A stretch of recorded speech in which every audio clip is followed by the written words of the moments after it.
So I just got done watching Interstellar. This was the first time I ever watched it, and in this video I want to give a review of my little personal review about it, but also explain some science that was behind it. And the science, by the way, was very good. So let's get into it. So in the beginning of the movie, I noticed that there were a lot of things going on. It was a very fast-paced beginning in many senses. There was a lot of different side stories going on about the kids, their work and school. The problem was with like the crops and the farm and relationship issues and all kinds of different things going on at one time, which I thought was kind of hectic at first. But obviously it served a purpose at the end of the movie, which was great. But I liked how the message was about science. They really focused a lot about science. The movie wanted to kind of shine light on science and how it can solve problems. That problem with the crops. And now Cooper wanted his kids to be engineers and not just farmers. And there is this interesting narrative where a lot of people were science deniers in the beginning, right? I remember one of the teachers talking about that book that replaced the Apollo landings with some kind of like propaganda about, you know, how we faked it so that the Soviet Union could lose money or something. It kind of correlates with people today, where many people just deny science outright, or they don't really understand it too well. But this has also served a great purpose for the end of the movie, which I thought was fantastic, and I'll get into that later. The thing I didn't like though about this movie was Matthew McConaughey. His voice was kind of annoying sometimes. It was too low. You really couldn't hear. He's like, "Oh, we gotta fix the crop."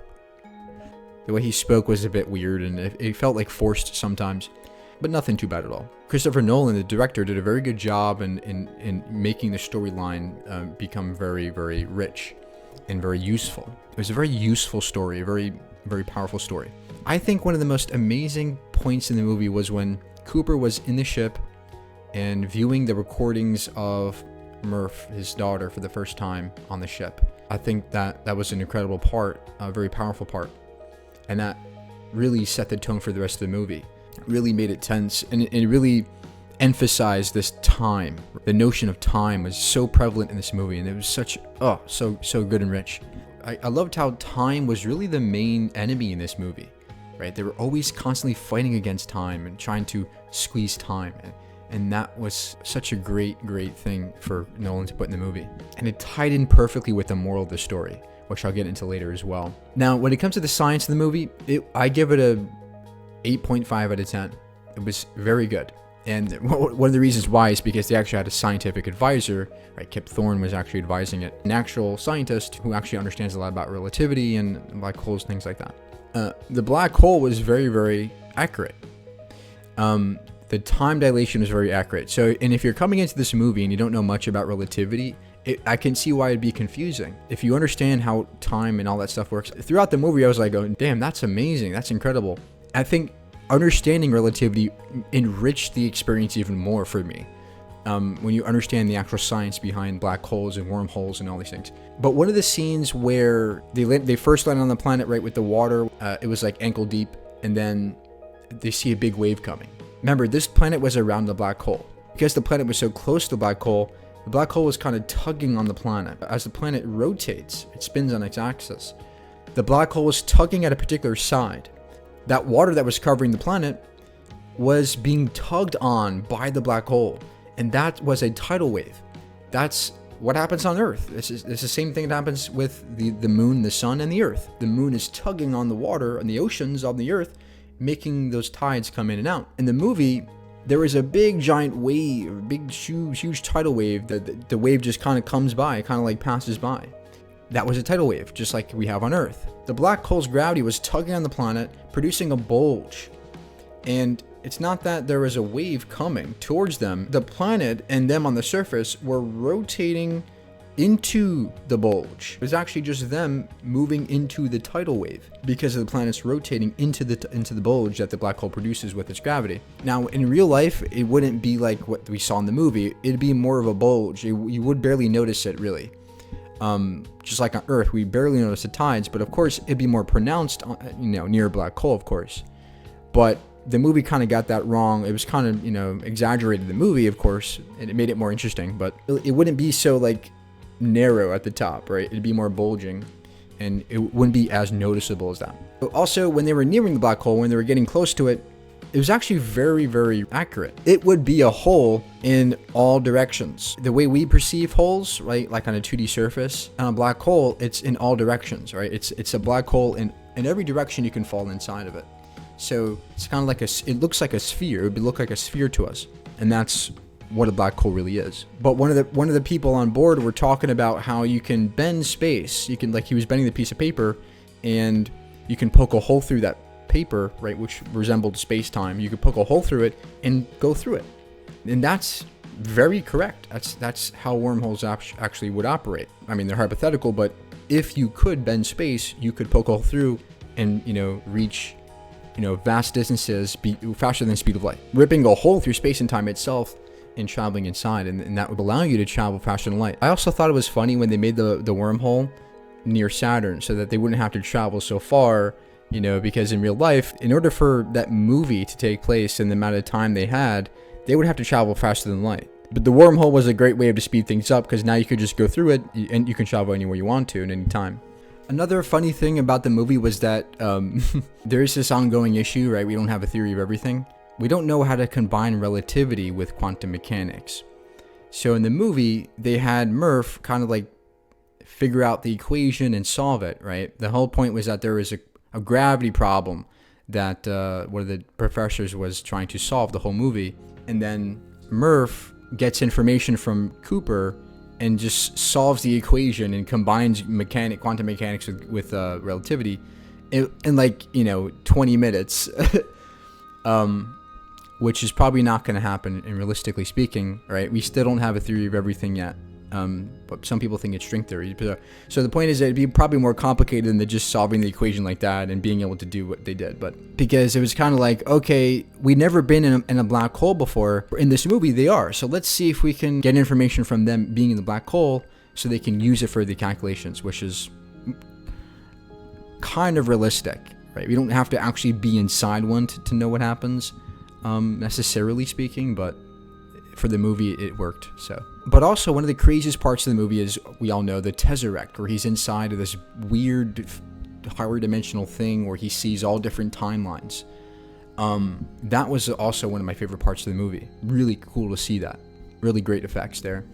And it's actually it's not accurate in the sense of what it would look like, but it's really impossible to perceive it like that. But it is accurate in the sense of the premise, where basically, on a higher dimensional aspect, all the time may exist. Like, as relativity shows us that you can treat space like you can treat time.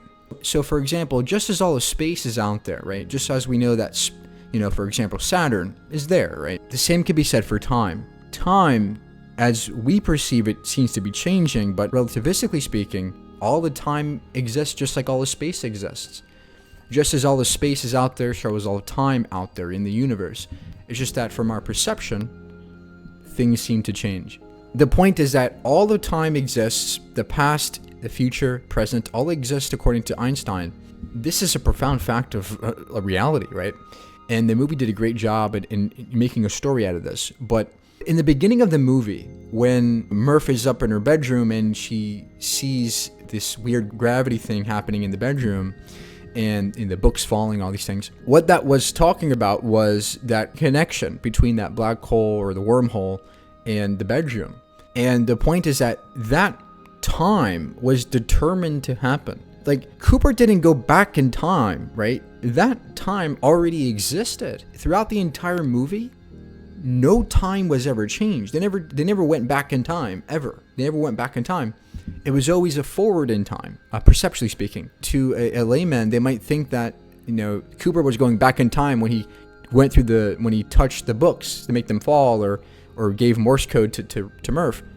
But he actually wasn't changing time at all. That already happened. And when he was in the Tesseract, he wasn't going back in time. He was merely able to see the past. He was able to see the past because it already happened. And that was a profound thing to understand. So throughout the movie, you're going, I hope he can go back in time and fix it, right? When Murph is telling him to stay, you're going, wait, I hope he can go back in time and fix everything, right? But it never happened. And that was one of the most profound things about this movie. Time never was able to be changed. You cannot go into the past. All you can do is observe it. And that was the most amazing part of the movie, because everything throughout the entire movie was destined to happen, right? To unfold the way that it did. We're kind of just stuck in this sense of going from the past to the future, right? This flow of time, this river of time. So when it comes to the morals of the story, I thought it was fantastic. In the beginning of the movie, the theme was time. The theme was science. Murphy was scared that his dad would leave and he wouldn't come back in time. Murphy loved science and learning about space and things and stars, right? And the possibilities of science, right? The possibilities of solving the problem they were having with the crops. That's why the beginning was amazing, because it talked about these themes, and then when the story progresses, all of those amazing possibilities begin to open up. When they're in space, they recognize the possibilities. And the audience, the person watching the movie, is like, damn, right? Look at space. They see zero gravity and black holes and wormholes and the Earth, this little distant thing, rockets and spaceships and moving through the wormhole. All the possibilities open up. That contrast was remarkable. It was amazing to see, because in the very beginning of the movie, people felt scared about going to space, right? They were like, oh, why worry about space when we have problems down here? And people kind of lost interest in space. You know, NASA was a hidden place. Nobody can go there. Nobody can see it except for a few people, right? That science was the secret. And they didn't trust science much, right? So people were kind of confused on Earth. And, you know, as they go to space, it becomes real, right? Things become real. What they thought was fake is now something very, very real.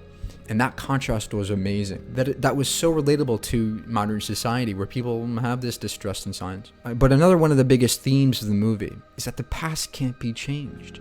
We can't go back in time, but all we can do is keep going forward, right? We're like on a canoe in a river, traveling through it. And we can't go back. It's too late. We can only go forward. And you're just, throughout life, you're just racing, trying to see what you can do. And you got to just keep going forward. The flow of time is what drives us to do things. And love, and also another theme was love. When, you know, Cooper comes back and sees his daughter, right, 124 years later, 100 years later, whatever.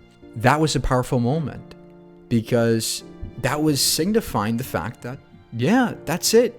The moment is now. And Murph, although she was scared in the beginning of the movie, she was so scared of him letting her father go. They meet again, and she kind of let it go. She let go of that expectation, and that is what freed her. When they reunited again for the last time, that was such a powerful, moving moment, I think, because they both kind of learned something powerful there, right? You just have to let things go. But also, it's that love that drives us too. For Cooper to go back and see his daughter, right? The promise he made, he wanted to go back. But also, when Murph told Cooper to go see Brand. So at the end of the movie, he's leaving. He says goodbye. He takes off in the ship, and he goes to save Brand. They just continue moving forward. Remember when Cooper is back at the facility around Saturn, the one that resembles Earth? He was like, well, I don't really care about being here, right? I don't really care about reminiscing about the past. I care about what's in my future. Where are we going? That kind of solidified the theme of the movie. That the past is gone. All we have is the present, and all we're doing is moving into the future. That was the moral of the story, right? To let go of expectations, be driven by this motion through time, but also this love and this drive to continue. I think the movie was amazing in every aspect, I think. You know, I give it a solid 8.5 out of 10 as a whole. And that's big for me, because I don't really give any movies 10 out of 10. I can't think of any movies that has a 10 out of 10. I think that was a great movie. You guys should watch it. If you haven't, I really recommend it. I was pleasantly surprised. I think that movie was great. Hope you enjoyed the review. Please subscribe, and maybe I'll do some more reviews. Maybe I'll watch The Martian, watch all their sci-fi movies and review them as well. So, thanks guys. Have a good day.